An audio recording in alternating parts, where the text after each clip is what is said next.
Good morning, I'm Teri here at Rooster Farm.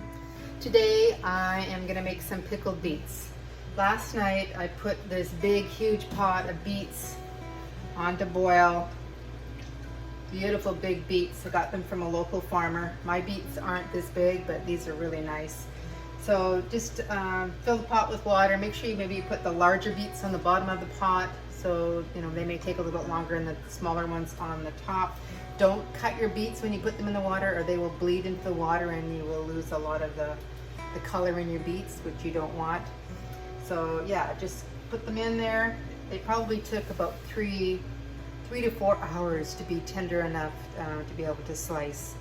And yeah, so then I'm going to prepare my brine. My recipe calls for 7 pounds of beets. I've got way more than 7 pounds, so I'm going to have to increase my brine. One recipe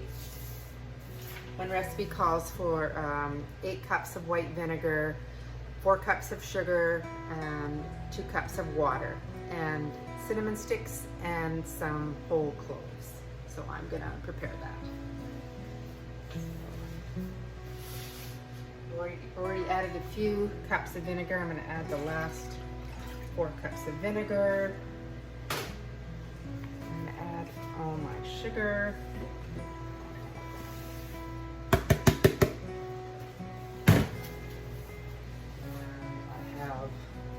Whole cloves and some cinnamon sticks, which I've broken up.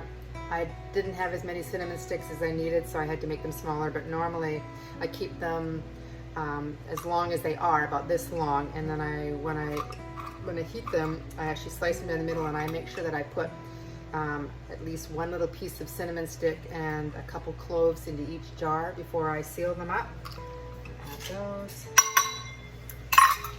And then I'm going to add my water.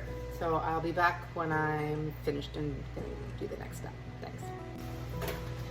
Okay, I'm back. I have my brine all made. There we go. Just going to bring it to a boil, dissolve all the sugar, and then turn it to simmer and keep it really hot for when you're going to pour it over your beets. So the beets are fairly big. Normally if you get like a beet just from your garden, a really fresh beet, the skin will just basically push off. I know I'm probably going to have to, it's coming off not too bad. So I'm just going to start by peeling my beets, and then I'm going to rinse them under some water and make sure I got all the skin off them, and then I'm going to slice them. So I'll be back at the next step. You're going to want to wear gloves, because otherwise you're going to have red hands for a couple days. So you usually just have to cut off the ends to make it easier, 2 ends. And it doesn't really come off that easy, so I'm just kind of using the back of a knife, just kind of scrape all the skin off. Garbage can below me, obviously.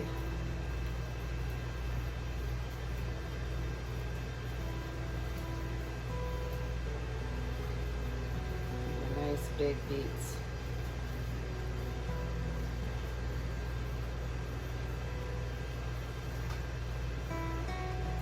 It's just faster to use the sharp edge and get it off.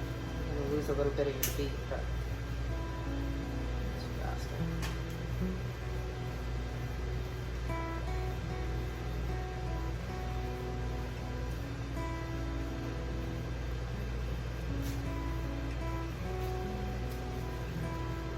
Most of the skin off of it. Cut off any imperfections, any little spots that you might see on there you don't want to be eating. And put them into my bowl, and when I have enough to fill a jar, I'll start filling the jars, and I'll show you that. Alrighty, so I just basically cut them in half. Cut them in half again, and then I don't know how many, about that thick. They're nice and easy to slice. And just drop them into your jars.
I need more beets. A couple more beets. Big beets, nice.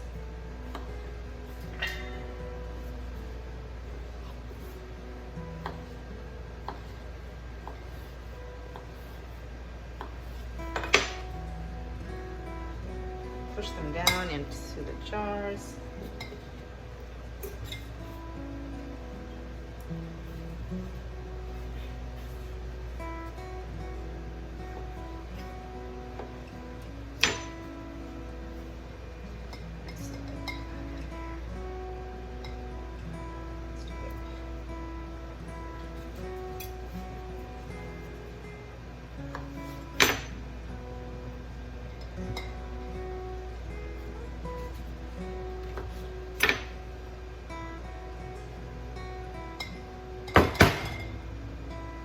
Push them down.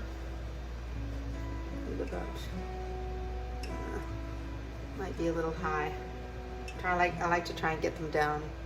Sorry, down below this little ring so that you can be completely covered in the brine. So I've got a lot more beets to cut. So when I'm ready to put the brine in, I'll be back. So I've been cutting now for a little while and I haven't even put a dent in that pot of beets. So right now I've got 12 large jars filled. I'm gonna have to go in more and prepare some more jobs. I don't know, or more jars. I don't know what I was thinking, not enough jars. But anyways, while I'm here, I'm just going to fill them with the brine. First of all, I usually take one of the cinnamon sticks and I slice it just down the middle, and I put just a little thin piece. Normally it's the whole length, but because I was short on cinnamon sticks, and I'm just going to just shove it down the side of your jar. And then I usually make sure, I mean, there's probably more as I'm filling it. There may be more cloves that get into the jar, but I make sure that there's at least 1 or 2 cloves in each jar.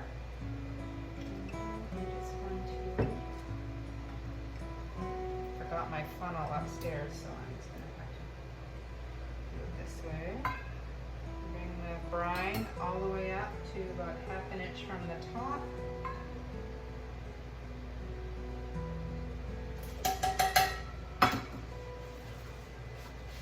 You're going to wipe the tops of the jars. Make sure you get all the residue from the top of your jars. And then you're going to put on there. There you go. 1 jar ready to go into the water canner. I'm going to put it in the water canner for 10 minutes. First of all, I'm going back to the house and I'm going to get more jars. I'll talk to you in a minute.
Well, I'm just about done. That was a lot of beets. Managed to get 15-gallon jars and 15-quart jars. So awesome. I'm just gonna put the sealers, after I clean the rims here, I'm gonna put the sealers on and I'm gonna put them in the water bath for 10 minutes.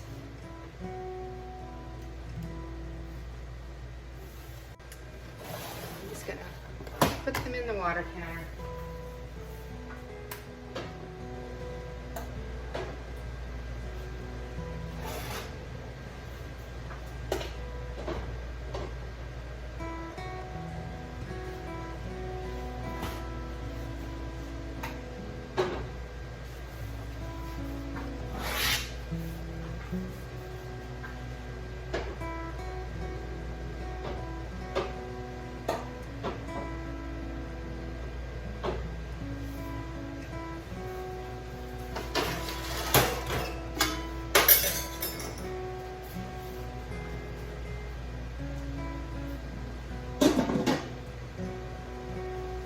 Hey Google, set timer for 10 minutes.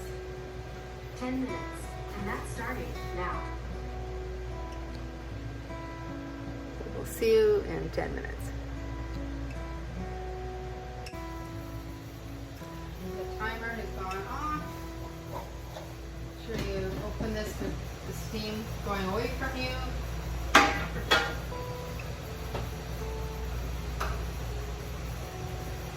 Just put them over here on a rack.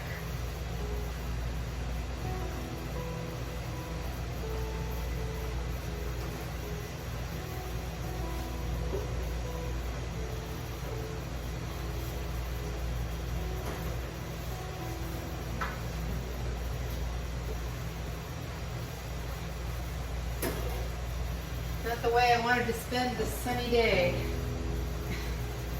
It's beautiful. It's about 28 degrees outside. Too hot to be canning, but I needed to do something with the beets, or I would have had to throw them out. Anyways, I'll put the next lot on, and we'll see you when I'm finished. Well, I'm all done. There's all the jars, all been processed, and here cooling, ready for me to put the labels on. You're supposed to let them just rest. You're not supposed to turn. You're not supposed to try and punch the top. Let them seal on their own. So yeah, very happy with how many. Oh, just heard one seal. Anyways, super happy with how many I got. I think it was too hot a day to be doing this. It's about 28 degrees, but that's okay. It's done. So I hope you enjoyed watching how to make pickled beets. And until next time, this is Teri here at Rooster Farm. Bye for now.